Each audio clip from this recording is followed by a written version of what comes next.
హైదరాబాద్లోని పలు ప్రాంతాల్లో భారీ వర్షం పడుతోంది. రోడ్లన్నీ జలమయమయ్యాయి. రహదారులు చెరువుల్ని తలపిస్తున్నాయి. దీంతో వాహనదారులు తీవ్ర ఇబ్బందులు పడుతున్నారు.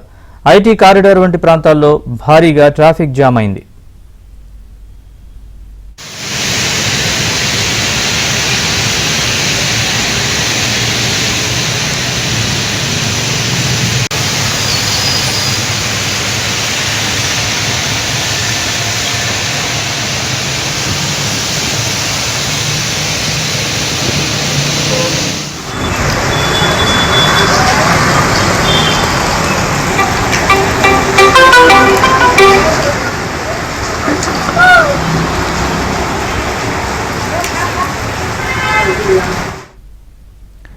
హైదరాబాద్ లో అత్యధికంగా 12 సెంటీమీటర్ల వర్షపాతం నమోదైంది. అబ్దుల్లాపూర్ మెట్లో 12 సెంటీమీటర్లు, షేక్పేట్లో 8 సెంటీమీటర్లు, మిగిలిన ప్రాంతాల్లో 5 సెంటీమీటర్లకు పైగా వర్షపాతం నమోదైంది.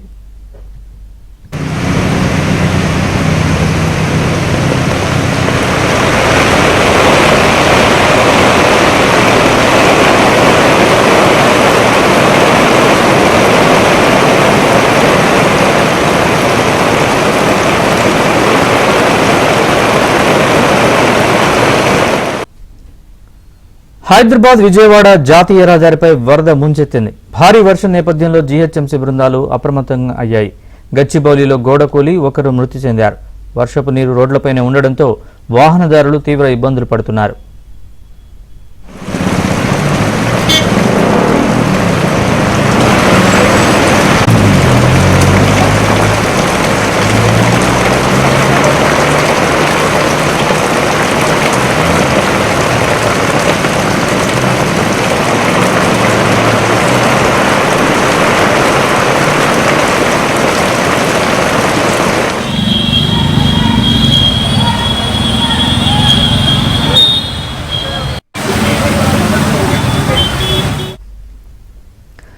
మ్యాన్ హోల్స్ దగ్గర జాగ్రత్తలు తీసుకోవాలని మేయర్ విజయలక్ష్మి ఆదేశించారు. Khairatabad, Raj Bhavan road, Somajiguda water logging points ని పరిశీలించారు.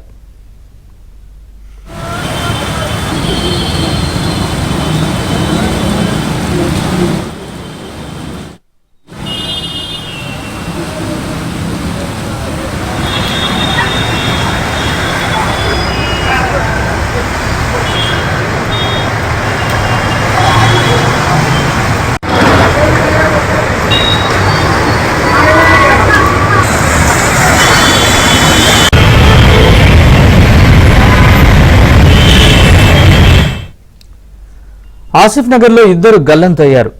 అఫ్జల్ సాగర్ నాలాలో మామ అల్లుడు కొట్టుకుపోయారు. గల్లంతైన వారి కోసం గాలింపు చేపట్టారు.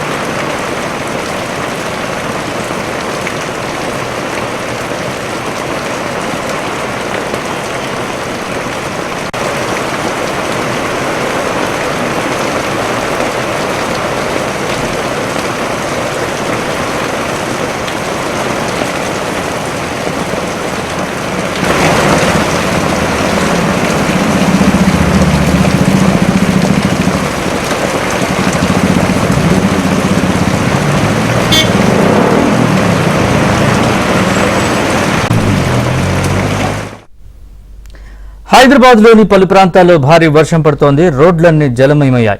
రహదారులు చెరువుని తలపిస్తున్నాయి. దీంతో వాహనదారులు తీవ్ర ఇబ్బందులు పడుతున్నారు. ఐటీ కారిడార్ వంటి ప్రాంతాల్లో భారీగా ట్రాఫిక్ జామ్ అయింది. ఇక తాజా పరిస్థితికి సంబంధించి మరింత సమాచారం మా ప్రతినిధి నుమాన్ అడిగి తెలుసుకుందాం. నుమాన్, చెప్పండి, పూర్తి వివరాలు ఎట్లా ఉంది బయట రోడ్ల పరిస్థితి, పూర్తి వివరాలు చెప్పండి. నరేష్, హైదరాబాద్ నగర వ్యాప్తంగా భారీగా వర్షం కురిసింది. సో దాదాపు 12.1 సెంటీమీటర్ల వర్షపాతం ఇటు అబ్దుల్లాపూర్ మెట్లో నమోదైంది. ఇక హయత్ నగర్ లో కూడా దాదాపు 10 సెంటీమీటర్ల వర్షపాతం నమోదైంది.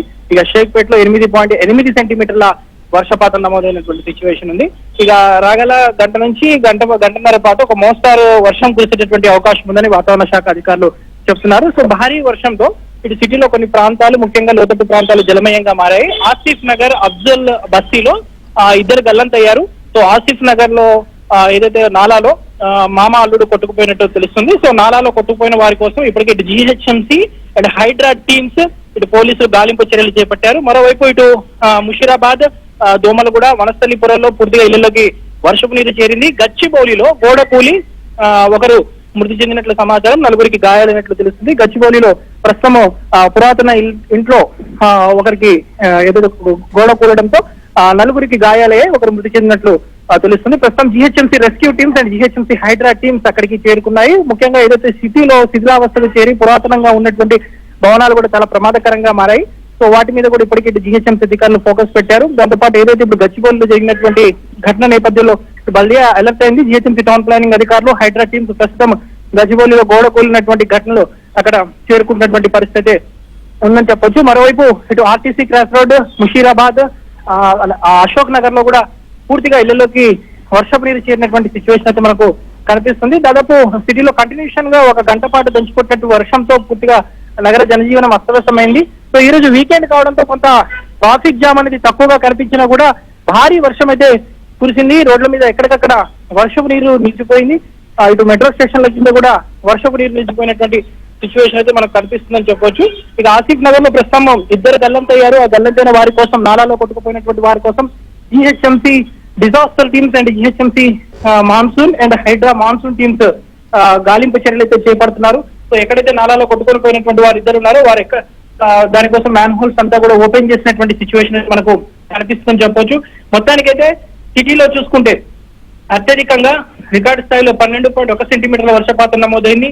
ఇక ముషీరాబాద్ లో కూడా 11 సెంటీమీటర్ల వర్షపాతం, తార్నాక ఓయూ క్యాంపస్ లో 10 సెంటీమీటర్ల వర్షపాతం, షేక్పేట్ లో 9.5 సెంటీమీటర్ల వర్షపాతం, ఇక ఆల్వాల్లో 7.1 సెంటీమీటర్లు, ఇక ఉప్పల్లో 7.5 సెంటీమీటర్లు, నాంపల్లిలో 7 సెంటీమీటర్లు, దాంతో పాటు సికింద్రాబాద్ లో కూడా 6 సెంటీమీటర్ల వర్షపాతం నమోదైనటువంటి సిచ్యువేషన్ ఉంది. సో ఇక రాగల గంట పాటు ఒక మోస్తరు నుంచి భారీ వర్షం అయితే ఇదే విధంగా కంటిన్యూ అయ్యేటువంటి అవకాశం అయితే కనిపిస్తుందని చెప్పొచ్చు నరేష్. నుమాన్, అయితే గల్లంతైన వారి కోసం రెస్క్యూ ఎంతవరకు వచ్చింది? ఆసిఫ్ నగర్ నాలాలో గల్లంతైన వారి కోసం కావచ్చు, గోడకులో ఒకరు మృతి చెందారన్న మృతుల వివరాలు ఏమైనా తెలుసా? మృతుల వివరాలు ఇంకా తెలియలేదు. గచ్చిబౌలిలో ఏదైతే కొండాపూర్ బస్తీలో ఈ ఘటన జరిగినట్లు తెలుస్తుంది. మొత్తం కూడా నలుగురు పురాతనమైనటువంటి ఇల్లు. సో ఏదైతే ఆ ఇంట్లో నలుగురు ఉండగా ఆ సమయంలో ఈ ఘటన జరిగినట్లు తెలుస్తుంది. ఒక్కసారిగా భారీ వర్షం రావడం, దాని తోడు కొంత ఈదురుగాలులతో కూడినటువంటి వర్షం కూడడంతో పూర్తిగా పురాతనమైనటువంటి ఇల్లు అని తెలుస్తుంది. సో అందులో ఆ క్షణంలో ఏదైతే ఆ ఘటన జరిగినటువంటి సమయంలో మొత్తం నలుగురు ఉన్నారు. ముగ్గురికి మాత్రం తీవ్ర గాయాలయ్యి, ఒకరు మాత్రం మృతి చెందినట్లు తెలుస్తుంది. ఇక ఏదైతే ఆసిఫ్ నగర్ ఘటన ఏదైతుందో, ఆసిఫ్ నగర్ ఘటన నాలాలో కొట్టుకుపోయినటువంటి ఘటన మాత్రం ప్రస్తుతం దానికి సంబంధించినటువంటి పూర్తి వివరాలు జిహెచ్ఎంసీ కాసేపట్లో అధికారికంగా వెల్లడించేటటువంటి అవకాశం ఉంది. ఎందుకంటే మ్యాన్ హోల్ లో కొట్టుకుపోయినటువంటి వారి కోసం అయితే గాలింపు చర్యలు కొనసాగుతున్నాయి. రెస్క్యూ టీమ్స్ ప్రస్తుతం అయితే రంగప్రవేశం చేసి రంగంలోకి దిగాయి. మొత్తం కూడా ఎక్కడైతే మ్యాన్ హోల్స్ మొత్తం దాదాపు ఒక 10-20 మ్యాన్ హోల్స్ అన్ని కూడా ఓపెన్ చేసి పెట్టారు. సో ఎందుకంటే హెవీ ఫ్లోటింగ్ ఉంటుంది. ఆసిఫ్ నగర్ అనగానే కొంత లోతట్టు ప్రాంతం అని చెప్పొచ్చు. సో ఆసిఫ్ నగర్ లో ఏదైతే ఆ నాలా పక్కనే ఉన్నటువంటి చాలా ఇళ్లు ఉన్నాయి, బస్తీలు ఉన్నాయి, కాలనీలు కూడా ఉన్నాయి. సో అటుగా వెళ్తున్నటువంటి క్రమంలో ఏదైతే ఆ నాలాలో అక్కడ ఏదైతే క్యాజన్ బోర్డు కానివ్వండి, అక్కడ డేంజర్ బోర్డ్స్ ఏమి ఏర్పాటు చేయడం మూలంగానే వారు అక్కడ నాలాలో పడినట్లు తెలుస్తుంది. ఆ నాలాలో పడిపోయినటువంటి వారు సో ఎంత దూరం వరకు ఆ వరద ప్రవాహంలో కొట్టుకుపోయారు ఏంటనేది మాత్రం ప్రస్తుతం రెస్క్యూ టీమ్స్ అయితే మొత్తం అక్కడ రంగంలోకి దిగి ప్రస్తుతం అయితే మొత్తం సెర్చింగ్ ఆపరేషన్ చేసినటువంటి సిచ్యువేషన్ అయితే మనకు కనిపిస్తుందని చెప్పొచ్చు. సో మొత్తానికి అయితే ఇటు భాగ్యనగరం వ్యాప్తంగా కూడా కుండపోత వర్షంతో జనజీవనం అస్తవ్యస్తమైంది. ఇటు సిటీలో మొత్తం రోడ్లని చెరువులను తలపిస్తున్నాయి. ప్రస్తుతం అయితే సిటీలో వర్షం కొంత కంట్రోల్లోకి వచ్చినప్పటికీ కూడా కొంత లోతట్టు ప్రాంతాల్లో ఇంకా వాటర్ ఫ్లోటింగ్ అయితే అధ్యాయంలో ఉన్నటువంటి నేపథ్యంలో ఇటు జిహెచ్ఎంసీ యంత్రాంగం ప్రస్తుతం అదంతా కూడా క్లియర్ చేసే పనిలో పడింది. దాంతో పాటు ఇటు హైడ్రా, ట్రాఫిక్ పోలీసులు కూడా పూర్తిగా ఎక్కడైతే లోతట్టు ప్రాంతాలు, రోడ్డు మీద ఉన్నటువంటి వాటర్ లాకింగ్ ఏరియాస్ ఏవైతే ఉన్నాయో వాటర్ లాకింగ్ ఏరియాస్ దగ్గర కూడా యుద్ధ ప్రాతిపదికన ఆ మోటార్ల సహాయంతో నీటినంతా కూడా తొలగించేటటువంటి పనిలో నిమగ్నమయ్యారని చెప్పొచ్చు నరేష్. నుమాన్, మీరు ఇందాక చెప్తున్నట్టుగా కొన్ని చోట్ల మ్యాన్ హోల్స్ ఓపెన్ గా పెట్టడం అనేది మనం చూసాం. యాకత్పుర ఘటన, ఒక బాలిక అందులో పడిపోయి అదృష్టత్తు అక్కడ చూసి బయట తీశారు. అట్లాంటి ఘటనలు ఎందుకు కాషన్ బోర్డులు ఎందుకు ఏర్పాటు చేయట్లేదు? వర్షాకాలం ఇది, మనుషులు తిరుగుతూ ఉంటారు, ఇట్లాగా పొరపాటున జరుగుతూ ఉంటాయి కదా, ఎందుకని నిర్లక్ష్యంగా వ్యవహరిస్తున్నారు?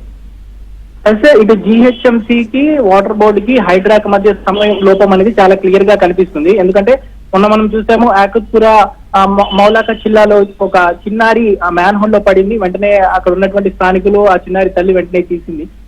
ఆ పాపని వెంటనే తీయడంతో ఆ ప్రాణాపాయం చుట్టులో తప్పింది. ముఖ్యంగా ఏదైతే ఇటు మ్యాన్ హోల్స్ నిర్వహణ ఏదైతే రౌండ్ స్క్వేర్ లో ఉన్నటువంటి మ్యాన్ హోల్ నిర్వహణ అంతా కూడా వాటర్ బోర్డ్ అధికారులు చూస్తారు. స్క్వేర్ టైప్ లో ఉన్నటువంటి పెద్ద మ్యాన్ హోల్స్ ఏవైతే ఉన్నాయో వాటి నిర్వహణ బాధ్యత అంతా కూడా జిహెచ్ఎంసీ చూస్తుంది. సో ఆ జిహెచ్ఎంసీ చూసేటటువంటి క్రమంలో ఈ పూడిక తీత అందులో ఉన్నటువంటి వ్యర్థాలు తీసే బాధ్యత అంతా మాన్సూన్ టీమ్స్ హైడ్రాకు అప్పగించారు. సో హైడ్రాకు జిహెచ్ఎంసీకి వీటికి వాటర్ బోర్డుకి మధ్య సమన్వయం లేకపోవడం అనేది చాలా క్లియర్ కట్ గా కనిపిస్తుంది. నిన్న హైడ్రా కమిషనర్ రంగనాథ్ కూడా ఆ మ్యాన్ హోల్స్ ఘటన మీద అధికారులతో సమీక్ష సమావేశం నిర్వహించిన 24 గంటల్లోనే మరో ఘటన మ్యాన్ హోల్ లో ఇద్దరు కొట్టుకుపోయినటువంటి సంఘటన చోటు చేసుకుంది. ముఖ్యంగా వర్షం కురిసిన ప్రతిసారి మ్యాన్ హోల్స్ ఓపెన్ చేసి పెట్టడం, ఆ మ్యాన్ హోల్స్ దగ్గర ఫ్యాషన్ బోర్డ్స్ కానివ్వండి, ఆ డేంజర్ బోర్డ్స్ కానీ ఏర్పాటు చేయకపోవడంతో అటుగా వెళుతున్నటువంటి వారు కొట్టుకుపోతున్నటువంటి సిచ్యువేషన్. సో ఈ నేపథ్యంలో ఇలాంటి ఘటనలు జరుగుతున్నాయి. ప్రతి ఏడాది కూడా ఇలాంటి సంఘటనలు చోటు చేసుకోవడము, ప్రతి ఏడాది మాన్సూన్ లో 2-3 మ్యాన్ హోల్స్ లో కొట్టుకొని పోవడం అనేటువంటి ఘటనలు జరుగుతున్నాయి. గడిచిన 10 ఏళ్లలో దాదాపు 24 ఘటనలు హైదరాబాద్ నగరంలో మ్యాన్ హోల్స్ ఘటనలు చోటు చేసుకున్నాయి. సో ఇంత జరుగుతున్నా కూడా ఇటు బల్దియా యంత్రాంగం తీరులో మాత్రం ఎలాంటి మార్పు కనిపించట్లేదు. సో మొన్న జరిగినటువంటి ఘటన మరొక ముందే ఏదైతే ఇటు ఆసిఫ్ నగర్ లో జరిగినటువంటి ఘటనతో మాత్రం ఇటు బల్దియా అధికారుల తీరు, హైడ్రా తీరు మీద భాగ్యనగర వాసులు మండిపడుతున్నారు. ప్రస్తుతం ఏదైతే ఆ మ్యాన్ హోల్స్ లో కొట్టుకుపోయినటువంటి వారు ఉన్నారో ఆ ఇద్దరి కోసం సెర్చింగ్ ఆపరేషన్ జరుగుతుంది. సో వాళ్ళు ఎక్కడ వరకు కొట్టుకుని పోయారు, గల్లట్టయ్యారు ఏంటి అనే దాని మీద ప్రస్తుతం మ్యాన్ హోల్స్ అన్ని ఓపెన్ చేసి జిహెచ్ఎంసీ హైడ్రా టీమ్స్ అయితే ప్రస్తుతం రెస్క్యూ అయితే కొనసాగుతుంది. ఆ కాసేపట్లో దీని మీద జిహెచ్ఎంసీ అధికారులు క్లారిటీ ఇచ్చేటటువంటి అవకాశం అయితే కనిపిస్తుంది. మరోవైపు ఈ గోడ కూలినటువంటి ఘటనలో మాత్రం ప్రస్తుతం ఒకరు మృతి చెందినట్టు తెలుస్తుంది. 3 మాత్రం తీవ్ర గాయాలయ్యాయి. వారు వెంటనే కొండాపూర్ ఏరియా ఆసుపత్రికి తరలించినట్లు అయితే తెలుస్తున్నటువంటి సిచ్యువేషన్ అయితే మనకు కనిపిస్తుంది. మొత్తానికి అయితే ఇటు సిటీలో దాదాపు అత్యధికంగా 12.1 సెంటీమీటర్ వర్షపాతం సిటీ అవుట్స్కట్స్ అంటే రంగారెడ్డి జిల్లా పరిధిలో నమోదైంది. ఇక హైదరాబాద్ జిల్లా పరిధిలో చూసుకుంటే మాత్రం కేవలం 11 సెంటీమీటర్ల వర్షపాతం నమోదైంది. అంటే ఓవరాల్ గా 10 సెంటీమీటర్ల పైగా వర్షపాతానికే నగరం పూర్తిగా అస్తవ్యస్తమైంది. మ్యాన్ హోల్స్ పొంగి పొర్లుతున్నాయి, డ్రైనేజీలు పూర్తిగా అస్తవ్యస్తంగా మారాయి. ఇక నగర రోడ్లు చూసుకుంటే మాత్రం నరేష్ ఎక్కడికక్కడ చెరువులను తలపిస్తున్నటువంటి సిచ్యువేషన్ అయితే మనకు కనిపిస్తుంది. కాబట్టి పూర్తిగా ఇటు GHMC teams and Hydraa teams అయితే రంగంలో దిగి వాటన్నింటిని కూడా క్లియర్ చేసే పనిలో పడ్డారని చెప్పొచ్చు నరేష్. రైట్ నుమా, థ్యాంక్స్ ఫర్ ద అప్డేట్.